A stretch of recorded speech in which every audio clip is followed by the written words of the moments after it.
Hello friends, आज हम discuss करेंगे मध्य प्रदेश पुलिस कांस्टेबल 2021 के लिए मोस्ट इम्पोर्टेंट जीके तथा उससे संबंधित जितने भी इम्पोर्टेंट फैक्ट बन सकते हैं जो कि आपके एग्जाम के लिए मोस्ट इम्पोर्टेंट हैं, तो उनको भी पूरा डिस्कस करेंगे। तो आप वीडियो में लास्ट तक बने रहें।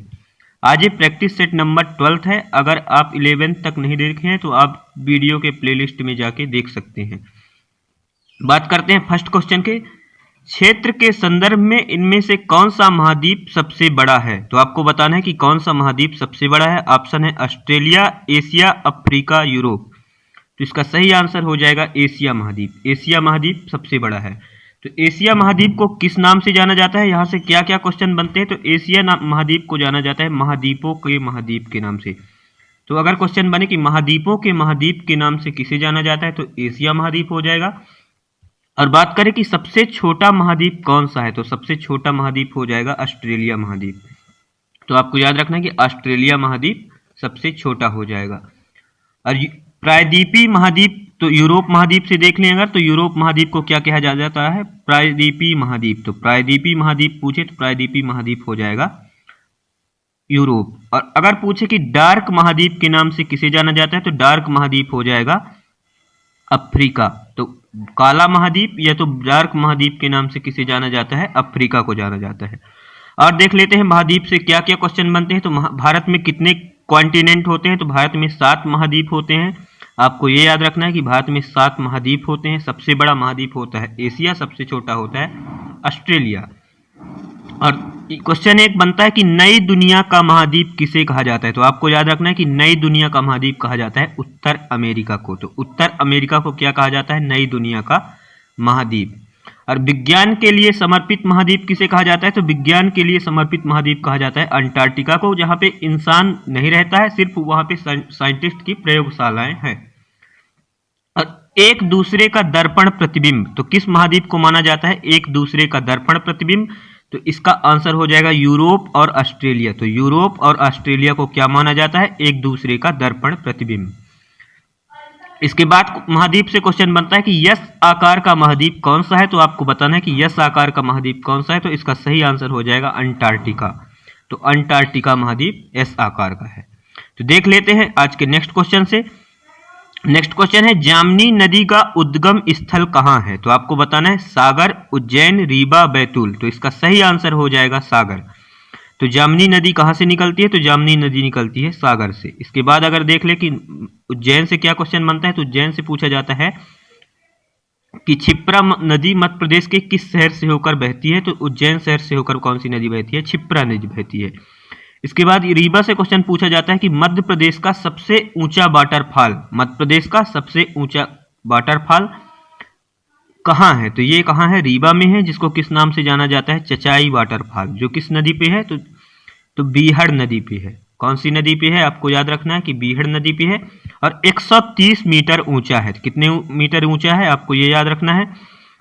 इसके बाद बैतूल, तो बैतूल से पूछा जाता है कि ताप्ती नदी का उद्गम स्थल कहाँ है? तो ताप्ती नदी का उद्गम स्थल है मुल्ताई, बैतूल में।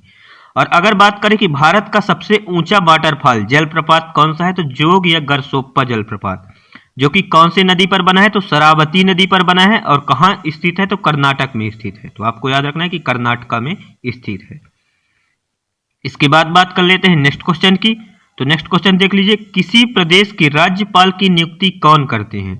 ऑप्शन दिया गया है मुख्य न्यायाधीश, प्रधानमंत्री, उपराष्ट्रपति, राष्ट्रपति। तो इसका सही आंसर हो जाएगा प्रेसिडेंट। प्रेसिडेंट ऑफ इंडिया किसी प्रदेश के राज्यपाल की नियुक्ति करते हैं। पूछा जाता है कि राष्ट्रपति कौन से अनुच्छेद में दिया गया है? तो राष्ट्रपति 52वें अनुच्छेद में दिया गया है कि भारत का एक राष्ट्रपति होगा। और राष्ट्रपति का कार्यकाल कितना होता है? तो राष्ट्रपति का कार्यकाल होता है 5 वर्ष और राज्यपाल का कार्यकाल भी होता है कितना? 5 वर्ष। और इनका वेतन कितना होता है? तो राष्ट्रपति का वेतन होता है 5 लाख रुपए। इसके बाद अगर प्रधानमंत्री से क्वेश्चन बनता है, तो प्रधानमंत्री से क्वेश्चन बनता है कि प्रधानमंत्री का कार्यकाल कितना होता है? तो प्रधानमंत्री का कार्यकाल होता है 5 वर्ष। और प्रधानमंत्री बनने के लिए न्यूनतम आयु कितनी होनी चाहिए? तो 25 वर्ष होनी चाहिए। और राष्ट्रपति बनने के लिए 35 साल। और क्वेश्चन पूछा जाता है मुख्य न्यायाधीश के, तो वर्तमान में भारत के मुख्य न्यायाधीश कौन है? तो वर्तमान में भारत के मुख्य न्यायाधीश हैं शरद अरविंद बोबड़े। उपराष्ट्रपति से क्वेश्चन क्या बनता है? तो उपराष्ट्रपति की नियुक्ति उपराष्ट्रपति, जैसे ऐसा पूछा जाता है कि ऐसा कौन सा पद होता है जिसकी नियुक्ति राष्ट्रपति नहीं करता, तो ये हो जाएगा उपराष्ट्रपति। तो उपराष्ट्रपति अभी कौन है? एम वेंकैया नायडू। तो आपको यहाँ से याद रखना है कि उपराष्ट्रपति भारत के हैं एम वेंकैया नायडू, जो कि राज्यसभा के प्रमुख होते हैं। तो राज्यसभा का जो स्पीकर होता है, राज्यसभा का चेयरमैन कौन होता है, अध्यक्ष कौन होता है? उपराष्ट्रपति होता है। इसके बाद देख लेते हैं नेक्स्ट क्वेश्चन, किस पर्वत के तिब्बती नाम का अर्थ है विश्व की देवी मां?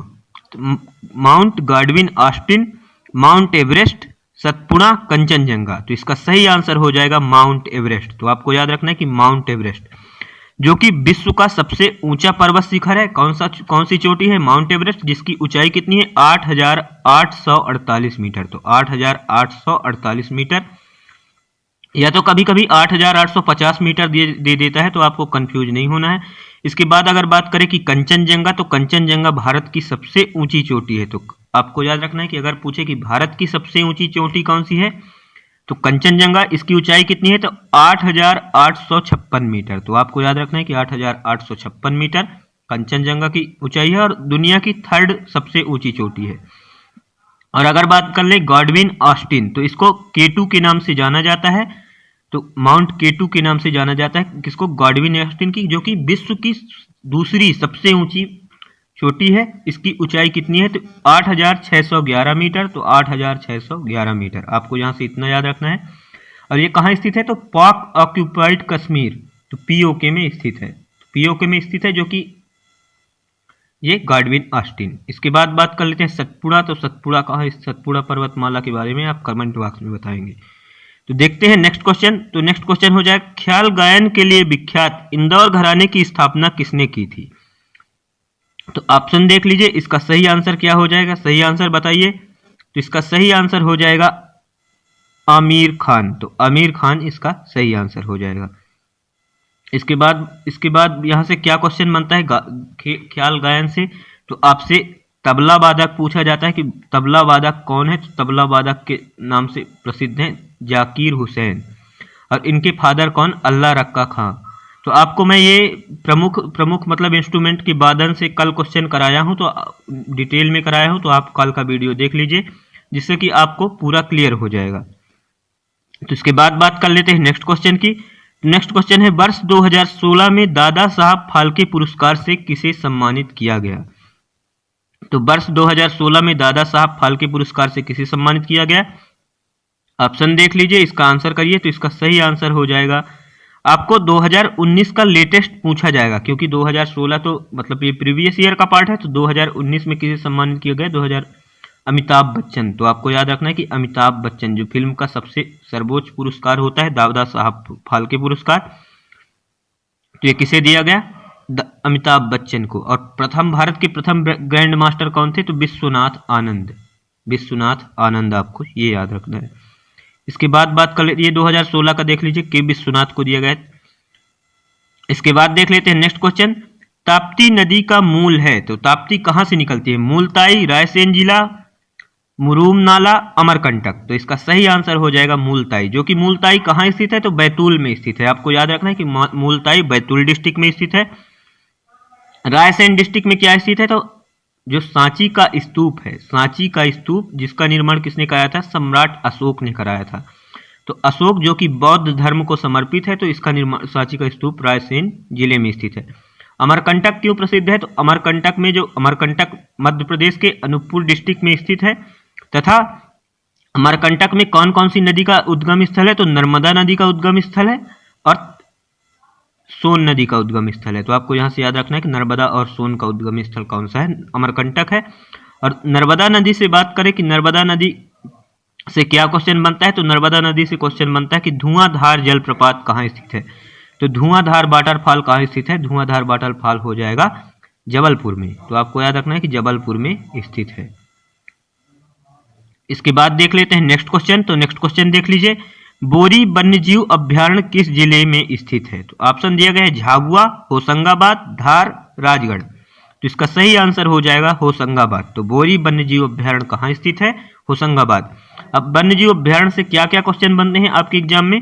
तो धार धार जहाँ की मांडू स्थित है तो आपको सिटी ऑफ जॉय के नाम से जाना जाता है, धार से ये याद रखना है। इसके बाद बात कर लेते हैं बांधवगढ़ नेशनल पार्क कहाँ स्थित है। तो आपसे पूछा जाता है कि बांधवगढ़ नेशनल पार्क कहाँ स्थित है, जो मध्य प्रदेश के उमरिया जिले में स्थित है बांधवगढ़।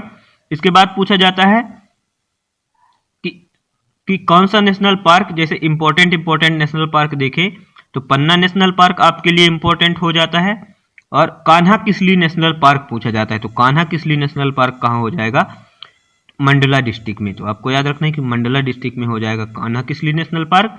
और पूछा जाता है फॉसिल राष्ट्रीय उद्यान कहाँ स्थित है। तो फॉसिल हो जाएगी डिंडोरी में। तो आपको यहाँ से इतना क्वेश्चन याद रखना है।